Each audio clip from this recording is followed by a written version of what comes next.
يا أيها الناس اتقوا ربكم إن زلزلة الساعة شيء عظيم يوم ترونها تذهل كل مرضعة عما أرضعت وتضع كل ذات حمل حملها وترى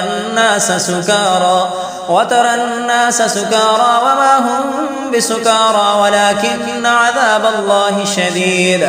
ومن الناس من يجادل في الله بغير علم ويتبع كل شيطان مريد. كتب عليه أنه من تولاه فأنه يضله ويهديه إلى عذاب السعير. يا أيها الناس إن كنتم في ريب من البعث فإنا خلقناكم من تراب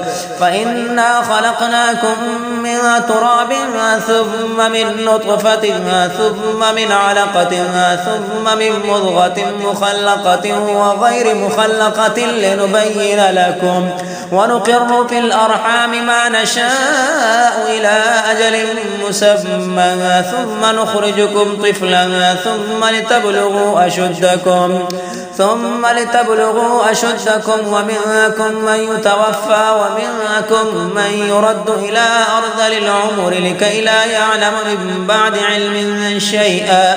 وترى الأرض هامدة فإذا أنزلنا عليها الماء اهتزت وربت وأنبتت من كل زوج بهيج. ذلك بأن الله هو الحق وأنه يحيي الموتى وأنه على كل شيء قدير وأن الساعة آتية لا ريب فيها وأن الله يبعث من في القبور. ومن الناس من يجادل في الله بغير علم ولا هدى ولا كتاب منير. ثاني عطفه ليضل عن سبيل الله له في الدنيا خزي ونذيقه يوم القيامة عذاب الحريق. ذلك بما قدمت يداك وأن الله ليس بظلام للعبيد.